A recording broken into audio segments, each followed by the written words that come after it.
Thanks for being here. Thanks for tuning into my channel. If you're new here, welcome. My name is Seema. If you've been here with me for a while now, welcome back. Look at this gorgeous day. Now, the day is gorgeous, but my garden is pretty bare. So what we're gonna do today is up-pot some things that have been grown indoors right there.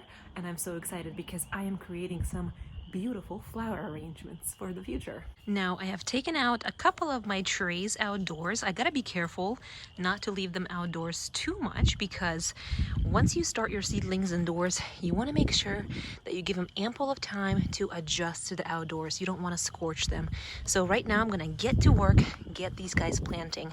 The plan is to create some flower arrangements. I love putting some flower pots in front of my house. So these are zinnias, these are lupines, got some milkweeds.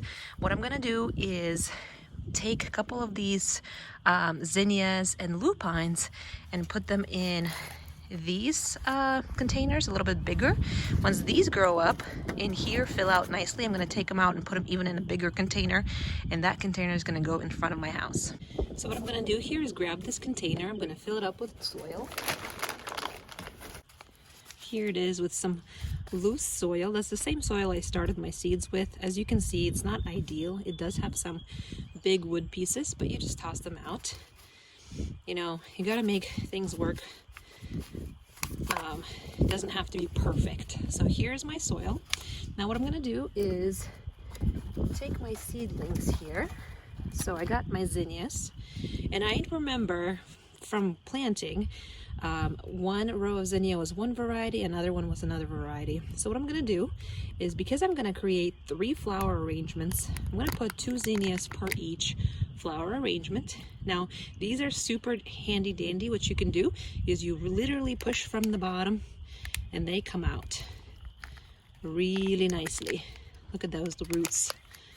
Look at those roots. Wow, beautiful. So let's take this plastic off, and I'm going to separate the seedlings. This is a good time to replant your seedlings because they have developed their true leaves. True leaves basically mean more leaves than, you know, just 2. And so what I'm gonna do is separate them really gently. You don't want to break any roots. And this is the perfect medium. I like it when it's nice and wet because it can separate a little bit easier.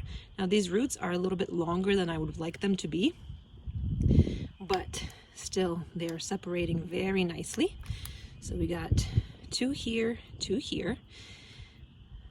What I'm gonna do is put 2 in each of my pots here, just like that. So now I have 2 plants per each. Well, 2 plants here, 2 plants here, and then 3 plants here. That's just how it worked out. What I'm gonna do now is place 1 of these ones into each pot. And I think these are the variegated Curietti ones. These are becoming a little bit root bound here. So this is, again, perfect time to plant them out. Again, very nicely, very easily tease them out. And I actually like working in my garden beds because all that extra soil just going straight into my garden again. So again, I'm gonna put this one. Let's put the biggest ones where I put 2 other zinnias. This is a smaller one here. Now another thing I wanna put in, not only these zinnias, but also lupines. Now another flower that I have growing is milkweed, but milkweed grows really tall and lanky. So I'm gonna leave the milkweed for my garden, for the butterflies. But lupines, they grow tall, but not as tall as milkweed.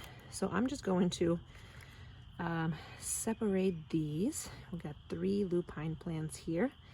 Oh, this one's tiny. This one's the biggest one. This one is pretty tiny. We'll see how he does. I'll put them right where I put the other lots of zinnias. And that's about it. So they're looking very puny here. What I'm gonna do is make sure I bury all of the roots nice and deep, water this, and I'm gonna put this right next to my growing light back there.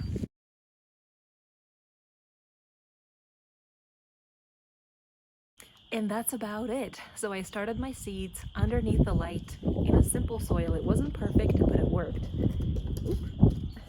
And then I waited for those seeds to sprout and grow their true leaves. So as you can see, there's more than 2 leaves per each plant. That's technically what it's called, true leaves. And then I planted them in these bigger pots. That's called up potting. And once they grow into this pot, a couple of weeks, I want to say 2 to 3 weeks, hopefully by May time, they will be big enough for me to put them into their final pot, the big pot, where I will then put them in front of my house, where they can finally bloom and produce some awesome color. I'm super excited for that. Honestly, I'm hoping that this simple video encourages you to grow some seeds, if not vegetables, just little tiny flowers that will bring you so much joy. I hope I encourage you by breaking things down to simple little step-by-step things. Go garden a little, and I'll see you next time.